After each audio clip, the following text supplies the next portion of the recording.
नमस्कार दोस्तों, स्वागत है आपका आपके अपने चैनल मैग्नेट रूट पर।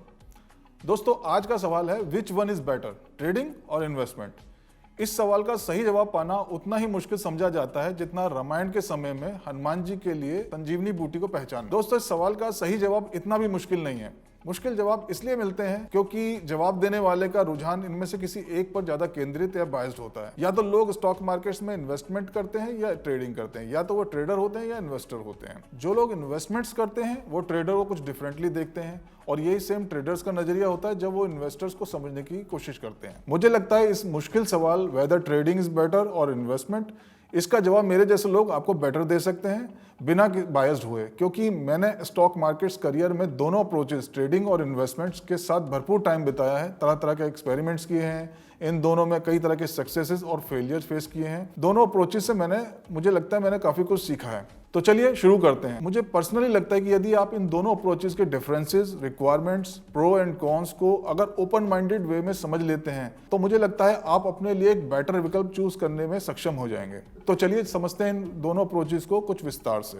देखिए दोस्तों, दोनों की अपनी अपनी कुछ जनरल कुछ कैरेक्टरिस्टिक्स या कुछ कैरेक्टर होते हैं ट्रेडर्स के और इन्वेस्टर्स के। ट्रेडर्स का नजरिया मोस्टली शॉर्ट टर्म या मिड टर्म का होता है, यानी वो एक ट्रेड में सुटेबल पाते हैं अपने आप को इंट्राडे या कुछ हफ्तों के ओपन पोजीशन रखने के लिए, और ऐसी पोजीशन को प्रेफर करते हैं। अगर इन्वेस्टर्स की बात करी जाए तो इन्वेस्टर्स जनरली मिड टर्म या लॉन्ग टर्म के लिए पोजीशन लेते हैं, जो कि कुछ हफ्तों से लेकर कुछ महीने, कई बार कुछ साल तक भी हो सकती हैं। दूसरा पॉइंट है दोस्तों, ट्रेडिंग और इन्वेस्टर्स के इंस्ट्रूमेंट्स जो होते हैं वो बिल्कुल डिफरेंट होते हैं। मेक श्योर अगर आप ट्रेडर हैं या एक एस्पायरिंग ट्रेडर हैं तो आपने सही इंस्ट्रूमेंट चूज किया है जिसकी वैल्यू के पीछे कोई फंडामेंटल जैसा कोई रीजन नहीं होता है। अब फंडामेंटल क्या होता है? मान लीजिए एक उदाहरण के रूप में आपके सामने दो दोस्त खड़े हैं, एक है रमेश और एक है सुरेश। रमेश की प्रेजेंट अर्निंग 0 है और वहीं सुरेश फिलहाल 20,000 रुपए महीना कमाता है, जो कि एक हेयर कटिंग सैलून चलाता है। तो आप किस पे दाव लगाना चाहेंगे? जाहिर बात है, आप जो 20,000 रुपए कमा रहा है आप उसको प्रेफर करेंगे, जो 0 है उस पे आप क्यों जाएंगे? पर चलिए मैं एक इन्फॉर्मेशन आपको और देता हूँ। रमेश एक IIM लखनऊ से पढ़ा हुआ एक MBA ग्रेजुएट है, जिसके नौकरी के फ्यूचर में बहुत ज्यादा ब्राइट चांसेस हैं। अब देखते हैं, आपका व्यू शायद चेंज हो गया हो, क्योंकि इस शख्स के अर्निंग पोटेंशियल फ्यूचर में ज्यादा, चाहे वो आज अर्न नहीं कर रहा है। तो इस पार्ट को हम लोग कहते हैं फंडामेंटल। अगर बेसिक लैंग्वेज में बोलें, आज की इनकम कितनी है, कम भी हो तो भी चलेगा, परंतु अर्न करने की पोटेंशियल कुछ फैक्टर्स पे डिपेंड करती है और इन फैक्टर्स को हम फंडामेंटल्स बोलते हैं। आपने ऐसा इंस्ट्रूमेंट चूज किया है जिसके पीछे कोई फंडामेंटल रीजन नहीं होता, बल्कि प्योरली डिमांड एंड सप्लाई पर डिपेंड होता है, यानी प्राइस फैक्टर और वॉल्यूम फैक्टर पे ही ये मेनली डिपेंडेंट होता है। फॉर एग्जांपल कमोडिटीज, गोल्ड या silver, currency markets, market indices, for example Nifty और सेंसेक्स। और इसमें एक बहुत बड़ा ब्लंडर होगा अगर आप ट्रेडिंग अप्रोच को अपनाते हैं और ऐसा कोई इंस्ट्रूमेंट चूज करते हैं जिसमें कोई फंडामेंटल रीजन हो सकता है। फॉर एग्जाम्पल स्टॉक्स या कंपनीज, जिनमें फंडामेंटल मेनली एक रीजन होता है इन्वेस्टमेंट के लिए। और यही बात अगर हम इन्वेस्टर्स के लिए बोलते हैं, अगर आप इन्वेस्टर कैरेक्टरिस्टिक्स को देखते हैं तो इन्वेस्टर्स वो इंस्ट्रूमेंट चूज करते हैं या वो इंस्ट्रूमेंट चूज करना चाहिए जिसकी वैल्यू ड्राइव की जा सकती है फंडामेंटल रीजंस की वजह से, ना कि प्राइस और डिमांड सप्लाई की वजह से। और ऐसे, जैसे हमने अभी चर्चा किया, ऐसे इंस्ट्रूमेंट हो सकता है स्टॉक्स या कंपनीज जिनकी वैल्यू ड्राइव उनके फंडामेंटल से की जा सकती है, ना कि प्रेजेंट भाव से। और इसके अलावा दोस्तों, दोनों के एनालिसिस मेथड्स भी डिफरेंट हो सकते हैं। फॉर एग्जाम्पल अगर हम बात करें ट्रेडिंग की, जिसमें कि सारा दारोमदार प्रेजेंट भाव पर और वॉल्यूम और प्राइस पर होता है, तो इनको एनालिसिस करने के लिए कुछ टेक्निकल एनालिसिस या टेक्निकल एनालिसिस के साथ में कुछ और स्टडीज जैसे वेव स्टडीज, एलियट वेव या फिबोनाची स्टडीज, कुछ पैटर्न रिकॉग्निशन, इस तरह की चीजें उपयुक्त हो सकती हैं। वहीं अगर हम बात करें इन्वेस्टमेंट की, तो अगर आप इसमें कोई ऐसा इंस्ट्रूमेंट आप ऑलरेडी चूज कर चुके हैं जिसमें कि फंडामेंटल रीजन होते हैं उसमें वैल्यू ड्राइव करने के, और आप इसमें एनालिसिस करते हैं टेक्निकल, तो शायद ये गलत होगा।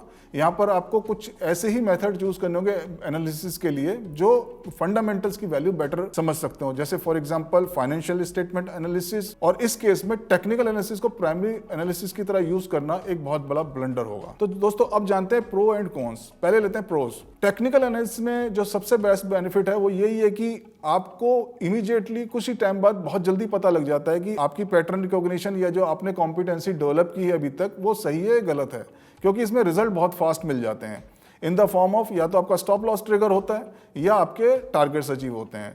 तो इस कंडीशन में अब अगर आप पाते हैं आपके स्टॉप लॉसेस बहुत जल्दी ट्रिगर हो रहे हैं, तो इसमें आपके पास में एक फीडबैक आता है कि आप अपने पैटर्न रिकॉग्निशन में गलत हैं, आपको और प्रैक्टिस या कुछ और स्टडीज अभी करने की जरूरत है। वहीं अगर मैं इन्वेस्टमेंट्स की बात करूं, इसमें प्रोज ये है कि आप एक बेटर सेंस ऑफ सिक्योरिटी और पीस फील करते हैं जब आप एक साउंड फंडामेंटल वाली कंपनी को होल्ड करते हैं। आपको हर समय स्क्रीन पर एक्टिव रहने की जरूरत नहीं होती है।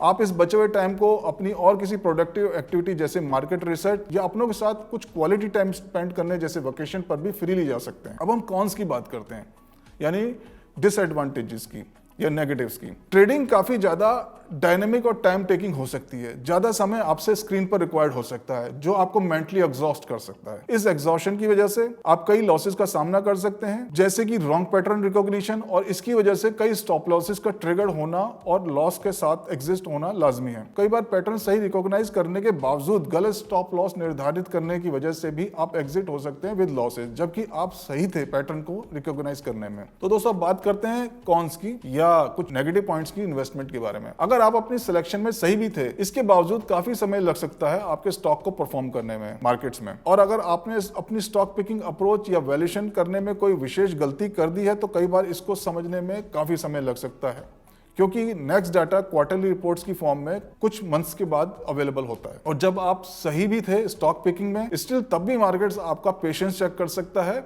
लंबे समय तक। कई बार सही स्टॉक्स भी विपरीत दिशा में मूव कर सकता है और बना रह सकता है उस लंबी अवधि तक स्थिति में। तो दोस्तों ये था हमारा एक ऑनेस्ट प्रयास कि आप ट्रेडिंग और इन्वेस्टमेंट्स के डिफरेंस को सही से समझें, सही अप्रोच, एनालिसिस मेथड और इंस्ट्रूमेंट चूज करें अपने चूज किए हुए विकल्प के अकॉर्डिंग। तो दोस्तों आज के वीडियो में इतना ही। उम्मीद करते हैं आपने इस वीडियो से काफी कुछ सीखा होगा। अगर आपको ये वीडियो अच्छा लगा तो प्लीज लाइक और सब्सक्राइब अवश्य कर दें। Thanks for watching.